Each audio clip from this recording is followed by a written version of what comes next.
जय हिंद दोस्तों, मैं हूं अनूप और आप सब लोग देख रहे हैं ग्लोबल कॉन्फ्लिक्ट हिंदी। दोस्तों, इंडिया के सबसे ताकतवर तरीन मिसाइल है ब्रह्मोस मिसाइल। इंडिया तो क्या, दुनिया के सबसे ताकतवर तरीन मिसाइल के रूप में ब्रह्मोस मिसाइल को ही देखा जाता है। और दोस्तों, ब्रह्मोस मिसाइलों के रेंज जहां पे भारत की तरफ से लगातार बढ़ाया जा रहा है और उसके एक्सटेंडेड रेंज मिसाइलों को निर्माण किया जा रहा है, तो वहीं पे अब इन मिसाइलों को लेकर खबर आ रहा है कि भारत ब्रह्मोस मिसाइलों के रेंज को बढ़ा के 1000 किलोमीटर तक करने का तैयारी कर रहा है। हालांकि दोस्तों, अब तक के अगर रिपोर्ट को देखा जाए तो ब्रह्मोस मिसाइल के एक्सटेंडेड रेंज वेरिएंटों को लेकर अब तक जितने भी रिपोर्ट आया उनमें मिसाइलों का रेंज 450 किलोमीटर या 600 किलोमीटर तक ही जिक्र किया गया। कुछ जगहों में बताया तो ये भी गया है कि इन मिसाइलों के रेंज को आने वाले समय में 800 किलोमीटर तक किया जाएगा। पर अगर 1000 किलोमीटर का चर्चा हो रहा है तो ऑब्वियसली ये ब्रह्मोस मिसाइल के कैपेबिलिटी में एक ऐसा चार चांद होगा जो इन मिसाइलों के ताकत को तो मजबूत करेगा ही, साथ में भारत के किसी भी अन्य तरीके के मिसाइल के ऊपर से भी डिपेंडेंसी को संपूर्ण रूप से हटा देगा। दोस्तों, आज के इस वीडियो में आप लोगों को बताऊंगा कि भारत की तरफ से किस तरीके से ब्रह्मोस मिसाइल के रेंज को 1000 किलोमीटर तक करने को लेकर काम किया जा रहा है और कब तक ये संपूर्ण हो सकेगा। तो डिटेल में जानने के लिए वीडियो के आखिर तक बने रहिए और चैनल को सब्सक्राइब और वीडियो को लाइक जरूर कीजिए। तो दोस्तों, भारत के जो ब्रह्मोस मिसाइल है ये असल में भारत और रशिया के जॉइंट वेंचर में बनाया हुआ एक supersonic land attack anti ship cruise missile है। दोस्तों, इस तरीके के मिसाइल का इस्तेमाल इंडियन आर्मी, नेवी और एयरफोर्स तीनों के बेड़े में ही हो रहा है। मिसाइल के air launch, ship launch, submarine launch और लैंड बेस वेरिएंट है जिसका इस्तेमाल तीनों बेड़े में हो रहा है। पर दोस्तों, अब यूरेशियन टाइम्स के एक रिपोर्ट में खुलासा किया गया है कि भारत इन मिसाइलों के ताकत को और मजबूत करने जा रहा है, क्योंकि इन मिसाइलों के रेंज अब बढ़ के 1000 किलोमीटर तक हो जाएगा। दोस्तों, फिलहाल अगर देखा जाए तो ब्रह्मोस मिसाइल को जब डेवलप किया गया था तब इसके रेंज केवल मात्र 290 किलोमीटर रखा गया था, क्योंकि तब भारत MTCR मतलब मिसाइल टेक्नोलॉजी कंट्रोल रिजिम का एक मेंबर नहीं था, जिस कारण रशिया भारत के साथ मिलकर 300 किलोमीटर से अधिक रेंज वाले मिसाइलों का डेवलपमेंट नहीं कर सकता था। साल 2016 में भारत जब MTCR का मेंबर बना तो उसके बाद से भारत की तरफ से ब्रह्मोस मिसाइल के रेंज को बढ़ाना शुरू कर दिया गया और दोस्तों, एक्सटेंडेड रेंज ब्रह्मोस मिसाइलों के प्रोजेक्ट का शुरुआत हुआ। फिलहाल दोस्तों, फेज मैनर में इन मिसाइलों के रेंज को बढ़ाया जा रहा है और अब तक के रिपोर्ट के मुताबिक मिसाइलों के रेंज को 600 किलोमीटर तक बढ़ा के इसका टेस्ट को अंजाम दिया जा चुका है। पर अगर 1000 किलोमीटर तक मिसाइलों का रेंज होता है तो ऑब्वियसली ये मिसाइलों के रेंज में काफी अधिक बड़ा छलांग होगा और मिसाइलों के कैपेबिलिटी में भी काफी अधिक वृद्धि होगा। अब दोस्तों, यूरेशियन टाइम्स के रिपोर्ट में ब्रह्मोस मिसाइलों के रेंज को बढ़ा के 1000 किलोमीटर करने तक के दावे के पीछे जो तथ्य दिया जा रहा है उनमें ओनिक्स मिसाइल का जिक्र है। आप सबके जानकारी के लिए बता दूं कि ओनिक्स असल में रशिया की तरफ से डेवलप किया हुआ एक लैंड बेस्ड सुपरसोनिक मिसाइल है जिसे P800 ओनिक्स भी कहा जाता है। और दोस्तों, इन ओनिक्स मिसाइल के बेस पे ही ब्रह्मोस मिसाइलों को डेवलप करने का बात कहा जाता है, लेकिन ओनिक्स मिसाइल से ब्रह्मोस मिसाइल काफी अलग है, क्योंकि ओनिक्स जहां पे लैंड बेस्ड मिसाइल है तो वहीं पे ब्रह्मोस लैंड, सबमरीन और शिप के साथ साथ एयरक्राफ्ट से भी दागा जा सकता है। दोस्तों, ओनिक्स मिसाइल को असल में कोल्ड वॉर के दरमियान सोवियत यूनियन की तरफ से ही डेवलप करना शुरू किया गया था। इन मिसाइलों का डेवलपमेंट असल में P700 ग्रांड मिसाइल और P500 वेजल्ट मिसाइल के बेस पे हुआ है। वेजल्ट मिसाइल जहां पे टर्बोजेट इंजनों से लैस था तो वहीं पे ग्रैंड और ओनिक्स मिसाइल को रैमजेट इंजनों से लैस किया गया और इसी तरीके का इंजन का इस्तेमाल ब्रह्मोस मिसाइल में भी होता है। दोस्तों, ब्रह्मोस मिसाइल के डेवलपमेंट और उसके साथ ओनिक्स मिसाइल के अगर संपर्क को देखा जाए तो रिपोर्ट में बताया जाता है कि रशिया के जमाने में P800 मिसाइल के प्रोजेक्ट एक तरीके से फंड के कमी के कारण समाप्त होने के कगार पे था और उसी दरमियान भारत के द्वारा ब्रह्मोस मिसाइल के प्रोजेक्ट के तहत करीबन $240 मिलियन का इन्वेस्टमेंट किया गया, जिसके अंतर्गत ब्रह्मोस मिसाइल का तो डेवलपमेंट हुआ ही, साथ में ब्रह्मोस मिसाइलों को लेकर इंटरनल नेविगेशन सिस्टमों का भी डेवलपमेंट हुआ। दोस्तों, ओनिक्स मिसाइल को जहां पे उस दरमियान NPO के तरफ से डेवलप किया गया तो वहीं पे ब्रह्मोस मिसाइल इसके साथ पैरेलली DRDO और NPO के जॉइंट वेंचर ब्रह्मोस एरोस्पेस के तरफ से डेवलप किया गया। दोस्तों, तास न्यूज के सोर्सेस के तरफ से बताया जा रहा है कि ओनिक्स मिसाइल के रेंज को बढ़ाने को लेकर भी अब रशिया की तरफ से काम किया जा रहा है और रशिया इस सुपरसोनिक मिसाइल के रेंज को करीब करीब 1000 किलोमीटर तक बढ़ाना चाहता है। फिलहाल दोस्तों, अगर ओनिक्स मिसाइल के ओरिजिनल वेरिएंट को देखा जाए तो इसे 600 किलोमीटर रेंज के वेरिएंट के रूप में रशिया की तरफ से बनाया गया था और उसके सबसे आधुनिक वेरिएंट या फिर कहे तो सबसे रिसेंट वेरिएंट जिसे कि ओनिक्स M कहा जाता है उसका रेंज 800 किलोमीटर है। पर रशिया इस लैंड बेस्ड मिसाइल के रेंज को 1000 किलोमीटर तक करना चाहता है ताकि रशिया के कई तरीके की आवश्यकताओं को इसके द्वारा पूरा किया जा सके। तो ओनिक्स मिसाइल और ब्रह्मोस मिसाइल के अंदर अगर कंपैरिजन किया जाए तो आपके जानकारी के लिए बता दूं कि ब्रह्मोस फिलहाल ओनिक्स मिसाइल से कुछ मामलों में आगे तो है, जैसे कि इसके लॉन्च प्लेटफॉर्म, जबकि इसके अलावा स्पेसिफिकेशन में भी ब्रह्मोस ओनिक्स से थोड़ा अलग है। ब्रह्मोस मिसाइल ओनिक्स मिसाइल के मुकाबले में करीबन ½ मीटर छोटा है।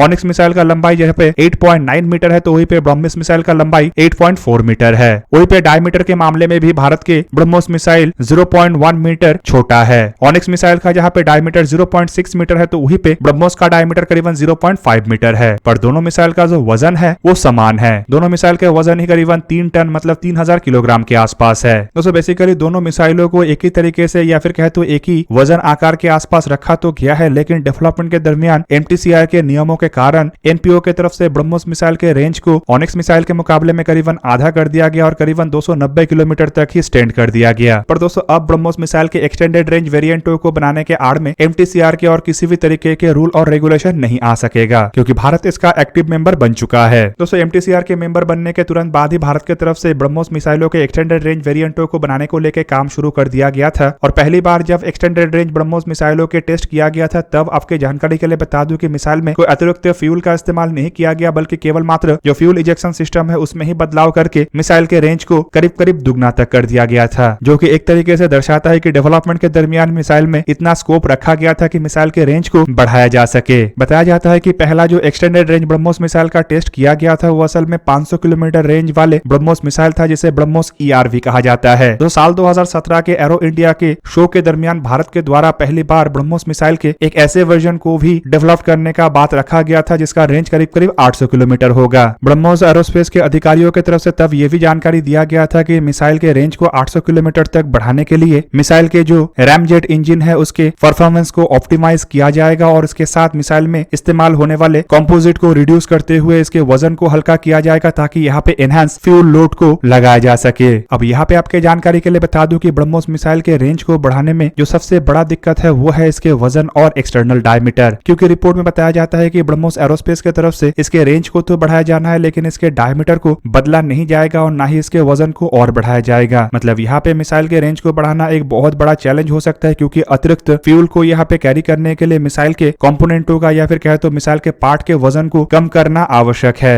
हालांकि दोस्तों 2019 में तब के ब्रह्मोस एरोस्पेस के को डायरेक्टर अलेक्जेंडर मिस्केचेव की तरफ से स्पुतनिक को बयान देते हुए बताया गया था कि ब्रह्मोस मिसाइल के जो करंट स्पीड है उसे भी बढ़ाया जा सकता है और स्पीड को मार्क 2.8 से बढ़ा के मार्क 4.5 तक किया जा सकता है, और इसे करने के लिए केवल मात्र रैमजेट को ऑप्टिमाइज करना है, जिससे कि केवल स्पीड ही नहीं बढ़ेगा बल्कि मिसाइल के रेंज भी बढ़ सकेगा। उनका कहना था कि मिसाइल के अगर क्रूजिंग स्पीड को अतिरिक्त किया जाता है, मतलब बढ़ाया जाता है, तो इससे मिसाइल का रेंज भी आसानी से बढ़ जाता है। दोस्तों इसी साल के जनवरी महीने में मतलब जनवरी 20, 2022 में ब्रह्मोस मिसाइलों के एक ऐसे वेरिएंट का भी टेस्ट किया गया था जिसमें इंप्रूव्ड परफॉर्मेंस के साथ साथ इंडिजिनियस कंपोनेंटों की संख्या को भी बढ़ाया गया था, और ये टेस्ट ओडिशा के कोस्ट में स्थित चांदीपुर के इंटीग्रेटेड टेस्ट रेंज से हुआ था। इस दरमियान एक प्रेस कॉन्फ्रेंस जारी करते हुए भी बताया गया था कि ये ब्रह्मोस मिसाइल के प्रोग्राम में एक बहुत बड़ा माइलस्टोन भी है। दोस्तों इस दरमियान जिस मिसाइल का टेस्ट किया गया था बताया जाता है कि वो मैक्सिमम रेंज तक सुपरसोनिक स्पीड में एक मॉडिफाइड और ऑप्टिमाइज्ड ट्रैजेक्टरी के साथ क्रूज करने में सक्षम हुआ, और मिसाइल के एफिशिएंसी और परफॉर्मेंस को भी इस दरमियान इंप्रूव किया गया। बताया जाता है कि एक मॉडिफाइड कंट्रोल सिस्टम वाला मिसाइल है जिसमें fine tune architecture enhancement capability को जोड़ा गया है। मतलब इस मिसाइल को और अधिक एनहांस किया गया है ताकि इसके परफॉर्मेंस बढ़ सके, और इसके लिए इसमें बड़े मात्रा में इंडोजिनियस कंपोनेंटों का इस्तेमाल किया गया था। हालांकि दोस्तों उस दरमियान इस मिसाइल के रेंज का जिक्र तो नहीं किया गया था, लेकिन कुछ मीडिया रिपोर्टों में बताया जाता है कि वो मिसाइल का टेस्ट असल में 500 किलोमीटर रेंज वाला एक्सटेंडेड रेंज वेरिएंट ही था। हालांकि दोस्तों ब्रह्मोस मिसाइल और ऑनिक्स मिसाइल के अंदर काफी सारे समानताओं का तो जिक्र किया जा रहा है, लेकिन वहीं पे अगर देखा जाए तो बड़े मात्रा में अगर इंडिजिनियस कंपोनेंटों का इस्तेमाल ब्रह्मोस मिसाइल में अब किया जा रहा है तो ये समानताएं अब धीरे धीरे करके घटता जाएगा। और दूसरी तरफ अगर देखा जाए तो ब्रह्मोस मिसाइलों को लेकर भारत के जो रशिया के ऊपर डिपेंडेंसी है वो भी कम से कम होता जाएगा। पर ऑनिक्स मिसाइल के रेंज को बढ़ाने को लेकर जो खबर आ रहा है, मतलब ऑनिक्स मिसाइल के रेंज को 600 से 800 और उसके बाद अगर 1000 किलोमीटर तक किया जाता है तो ये एक तरीके से रशिया के लिए जहाँ पे फायदेमंद होगा, तो वहीं पे कुछ एक्सपर्टों का ये भी कहना है कि इससे ब्रह्मोस एरोस्पेस को भी मदद मिल सकेगा, क्योंकि ब्रह्मोस एरोस्पेस का एक हिस्सा रशिया का एनपीओ भी है, और रशिया के एनपीओ की तरफ से अगर ये अचीवमेंट हासिल किया जाता है तो ये अचीवमेंट ब्रह्मोस में भी शेयर हो सकेगा। हालांकि दोस्तों कुछ अन्य अनकंफर्म रिपोर्टों में ये भी दावा किया जाता है कि ब्रह्मोस मिसाइलों के रेंज को तो केवल मात्र पहले 1000 किलोमीटर तक ही बढ़ाया जाएगा, जबकि इसके रेंज को 1500 किलोमीटर तक भी बढ़ाया जा सकता है। पर दोस्तों ये अब तक कंफर्म नहीं हुआ है कि 1500 किलोमीटर के रेंज तक बढ़ाया जाना किस तरीके से पॉसिबल होगा। दोस्तों फिलहाल अगर देखा जाए तो ब्रह्मोस मिसाइलों के रेंज को अगर 1000 किलोमीटर तक किया जाता है तो ये भारत के काफी हद तक आवश्यकताओं को पूरा कर सकेगा। मतलब भारत को जो एक लॉन्ग रेंज के क्रूज मिसाइल का आवश्यकता है उसे भी ब्रह्मोस मिसाइलों के द्वारा पूरा किया जा सकेगा, और दूसरी तरफ अगर लॉन्ग रेंज के मिसाइल भी सुपरसोनिक रफ्तार का हो तो ऑब्वियसली ये और घातक होगा, और एक ही तरीके के मिसाइल से अगर भारत कई तरीके के फायदे को उठा सकेगा तो ये एक तरीके से मिसाइल के प्रोडक्शन, मिसाइल के डेवलपमेंट और मिसाइल के टेस्ट के पक्ष में भी होगा। जबकि दूसरी तरफ अगर देखा जाए तो ब्रह्मोस एक सुपरसोनिक मिसाइल होने के साथ साथ रैमजेट प्रोपल्शन वाला एक ऐसा मिसाइल जो काफी महंगा है, जिस कारण इसके सस्ते विकल्प मतलब एक सबसोनिक मिसाइल के भी विकल्प इंडिया के आर्म फोर्सेस में रखा गया है ताकि सस्ते में भी काम को निपटाया जा सके। तो तो दोस्तों ये था आज का वीडियो। अगर आपको वीडियो अच्छा लगा तो लाइक कीजिए और मेरे चैनल को सब्सक्राइब कीजिए और साथ में बना हुआ बेल आइकन को भी प्रेस कर दीजिए ताकि आप मेरा वीडियो देख पाए सबसे पहले। जय हिंद।